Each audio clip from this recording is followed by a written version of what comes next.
Hey, what is up, my fellow Griffins? This is Griffin Gaming here today, and in today's video, we are going to be checking out the top 10 Call of Duty Easter eggs.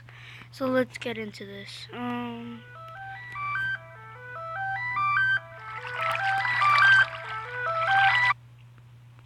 So as it's Easter, I thought I'd walk through some of my favourite Call of Duty Easter eggs. These are in no particular order, but let's get started with the video. The first Easter egg we're going to be taking a look at is in Modern Warfare 2. It is the museum level that can be unlocked right after you finish the single player campaign. And it allows you to walk around and look at all these exhibits from the single player levels. And it allows you to access some unreleased camos and weapons that weren't in the single player or the team. For example, I pick up the Zebra camo on the FAMAS right here. There's also another special feature, possibly the main feature of the level. If you go up to this bell over here and press it where it says do not press X, all the exhibits come to life and try to kill you, sort of like the movie Night at the Museum. It's pretty insane, it's a fun little mini game, and it's a fun little Easter egg to find after you've completed the single player campaign. So this next Easter egg is actually in the single player campaign of Call of Duty Black Ops. You can find it in the mission numbers right at the section. If you run to the right hand side here, you're going to see this photograph on the wall, and you'll actually see a person and a briefcase.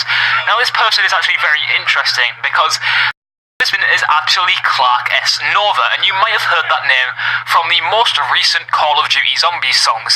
Clark S. Nova actually sang We All Fall Down and Carry On from Transit and Die Rise, so he was actually in the original Black Ops in the single player campaign, and you may be wondering why was he there, and that's because he was the GK Nova briefcase guy. And you may remember the GK Nova 6 viral campaign from before Black Ops launched.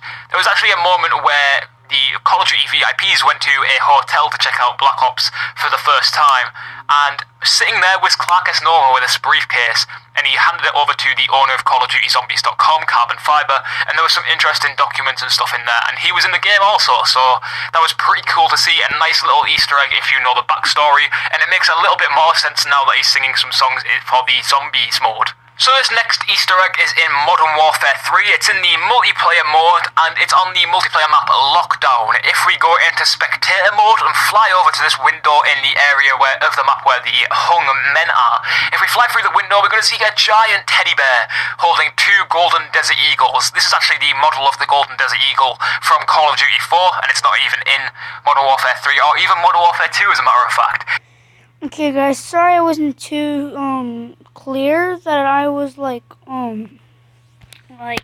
about them being like just Call of Duty Black Ops 3, Call of Duty Black Ops 2, Call of Duty Black Ops 1. And, sorry I wasn't clear about that. Sorry. This is like every Call of Duty, just so you guys know. So let's get back into this. It's a pretty cool Easter egg because teddies are a massive relation with most Call of Duty games, whether it be Infinity Ward titles or Treyarch titles, but it is there just sat in its window, and it's pretty cool. It's like a giant teddy bear compared to the rest of them that we've seen.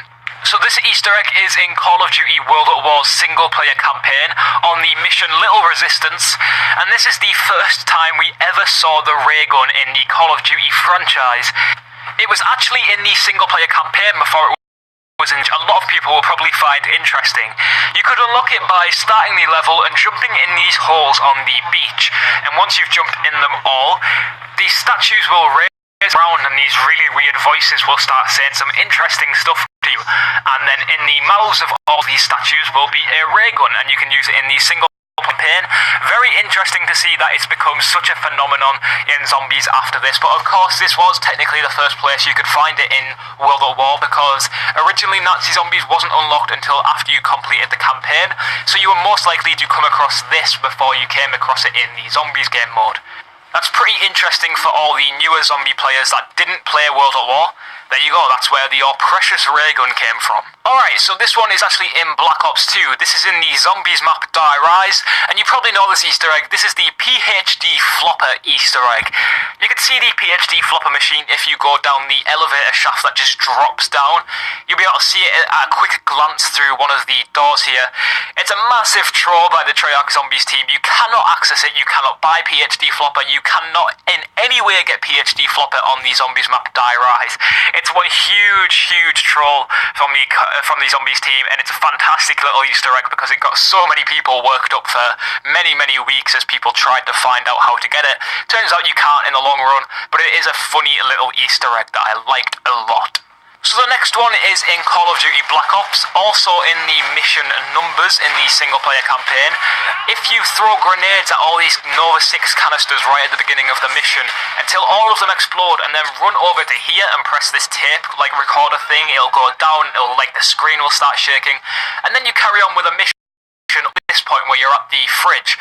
Wait until the AI to move the fridge, and then you walk into this little room area and press the other tape recorder, and you'll start seeing the screen shaking and some numbers will start playing, and then the thunder gun from the Zombies mode will pop out of the wall, and you can use the thunder gun in the single player campaign.